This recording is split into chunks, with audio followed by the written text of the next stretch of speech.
excited because they didn't get many contacts, I don't think. Anyway, they did come back, and Brother Hungrige was there because I told him they were coming. And do you want me to tell about the pipes, or are you going to tell about the pipes? What pipes? What pipes?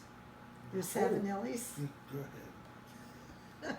You're doing so good. Do you still have those? Ken, Yes. I'd love to see them. Very expensive pipes. I know my grandpa was a pipe smoker. I loved the way it This smelled. was from Brukers in Berkeley. in Berkeley, to you people that speak the English language. Anyway, he had all of his pipes, and he had wine. We loved having a glass of wine with our meals. So we had the wine collection, we had the pipes, the different tobaccos and all. And he had the nerve to offer each of those missionaries pipe to smoke. Only right thing to do. Good host. And anyway, we, before the evening was over,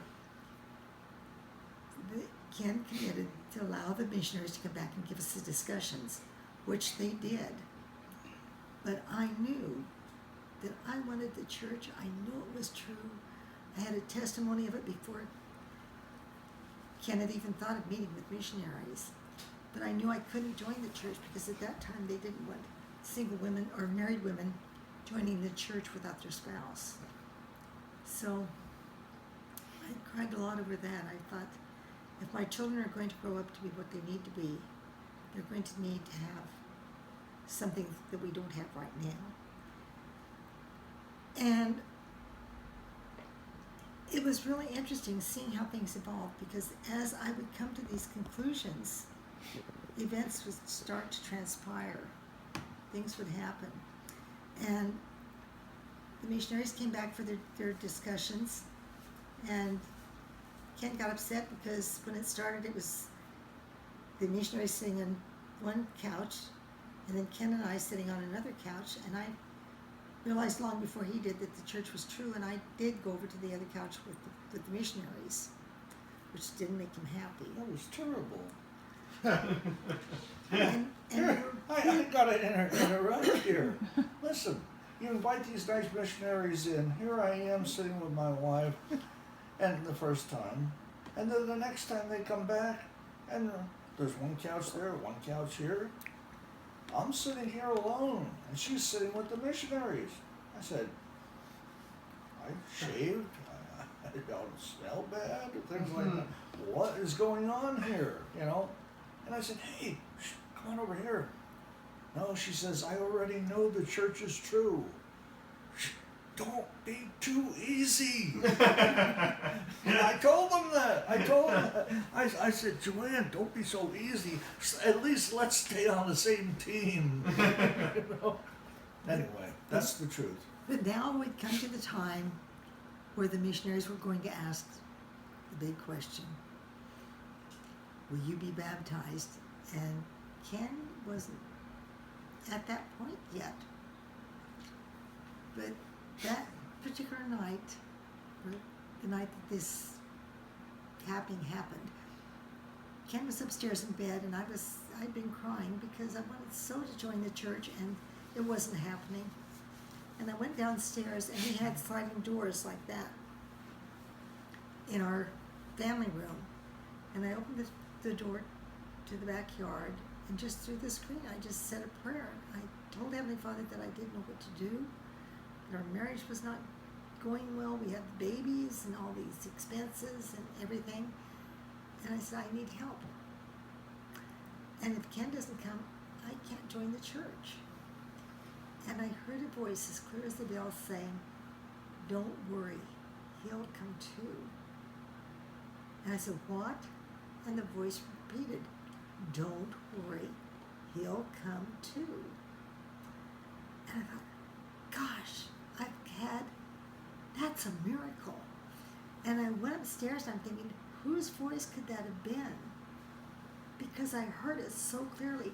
And when I got upstairs and I went to bed, and suddenly I felt like someone was standing beside the bed, and I opened my eyes and I could see the outline of a sleeve and a hand, like I was getting ready to put the hand on my head.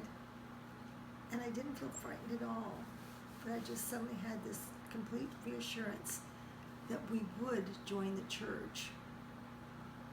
So missionaries return the next night, and Ken does consent. He gets up, he poured out every one of his bottles of wine, he got rid of all of his tobaccos, but he did cling to the pipes. I can't blame you. They Because- smell so good. Because I know later they're gonna bring pipe smoking back. It's gonna I happen. know it. You want to be the one in the room with the coolest looking pipe?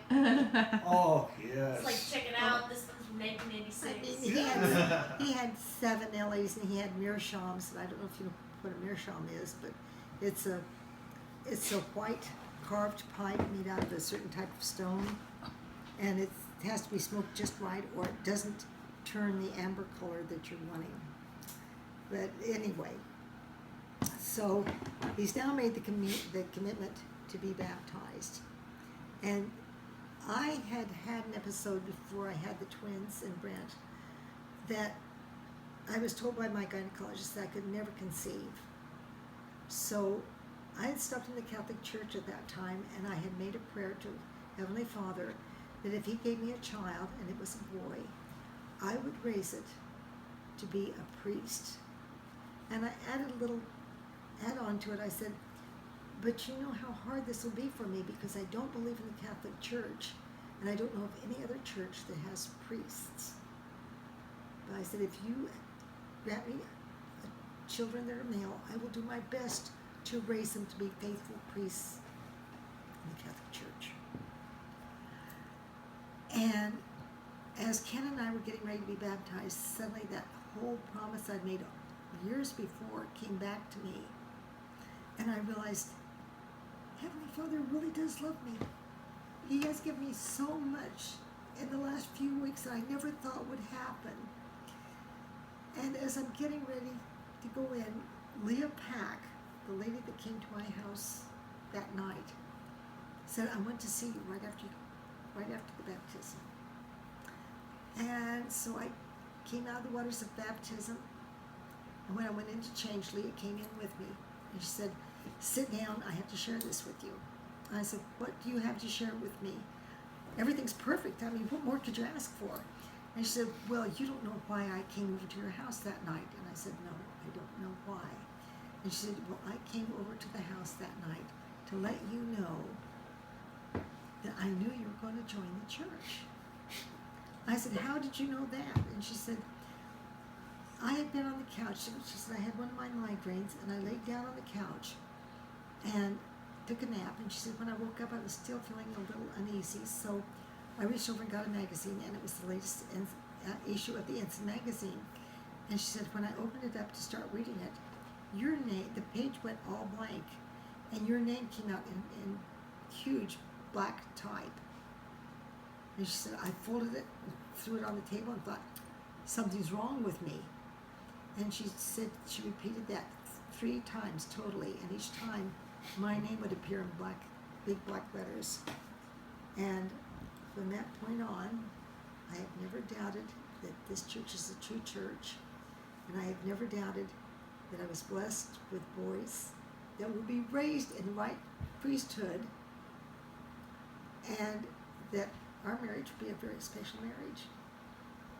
And we're 53 going on 54 years, and it has been an unusual and special and blessed marriage. And it's been tough.